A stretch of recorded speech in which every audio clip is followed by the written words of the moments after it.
سوات کې په مدین کې بیګا یو لوی واقع شوې ده. شکایت چا کړی دی تاڼې ته سړی دی قرآن شریف یې وسوځو او خلک راجمع شوي دي تاڼې ته سړی هم ویشتی دی او بیا په اور سوځولی هم دی. اوس تاسو وایئ چې ملک دی قانون دی یو هجوم راځي او تحقیق هم نه کوي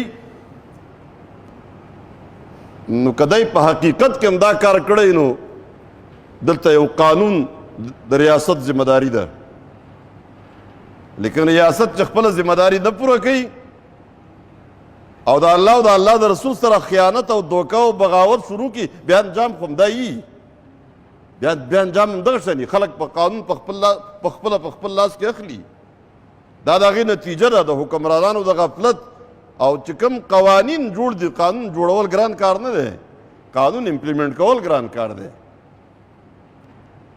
لیکن زه سې تپوس کوم کوم هجوم چې په دې کې شریک وو چې دا ستاسو د دې قانون مطابق چې حکومت قانون امپلیمنٹ نه دی مونږ نافظ کوو نو که په رښتیا یې دا کار کړی خو زه ستا خبره ټیک شوه ووایه چې ما کار وکړو که نه ما سزا ورکړه.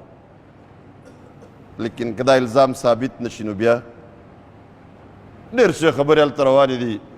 څوک وایي دا د چا سره څه اختلافات او هغې خپل بدل اخیستی دی. څوک وایي چې د قرآن شریف زړې پاڼې راغستې دي هغې سوځولي دي سنبالولې په دې باندې خلکو چا شکایت کړی دی. څوک څه وایي لاس پوره صورت مخې ته حقیقي صورتحال لا اوسه پورې نه دی راغلی. که قانون د حکومت صحیح طریقه باندې امپلیمنٹ وی که نه د توهین قرآن د توهین رسالت څومره چې د توهین رسالت مجرمان په دې ملک کې ونیوی شو هغه ټولو ته پټې لارې ورکړی شو امریکې ته او برطانیې ته ولېږلی شو.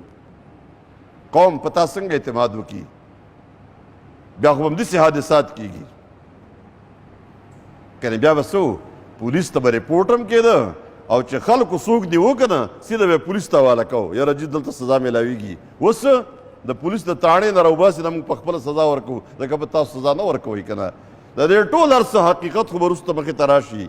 لیکن که دا سړی مجرم نه و او چا دا کار کړی دی نو قتل عمد دی که نه دی اوس قصدا و عمدن د یو انسان قتل دی که نه دی نو د الله په حضور کې خو به جواب ورکې. د قرآن کریم توهین د دې نه لوی جرم بل نشته. د نبی کریم صلی الله علیه وسلم په شان کې ګستاخي د دې نه لوی جرم بل نشته. دا سړی واجب القتل دی لیکن څوک به کوي؟ دا به ریاست کوي. د دې وجې نه ریاست له پکار دي دا چې کوم قوانین شته دی موجود دي څه خو تا خراب کړي دي ختم کړي دي لیکن دا کم چې د سره شته نو دا خو په دې خپل اصل روح مطابق عملي که که نه چې دا دې عملي کړه نو دا فسادونه په خپله ختمیږي. کوم ځای کې چې قانون عملي نه دی او ما ته دا خو دا یو خبره ده زما د پلار قاتل ما په خپله ولیدو زه په خپله وجنم که نه. دا ولې ما ته پته د ریاست دا ذمه داري نه ادا کوي. په ملک کې فساد چې راځي هغه د قانون د عدم تنفیذ په وجه راځي. قانون غریب چې نرم شي یا یې څوک نرم کړي بل طرف ته فسادات شروع کېږي ورانۍ شروع کېږي مصیبت شروع کېږي.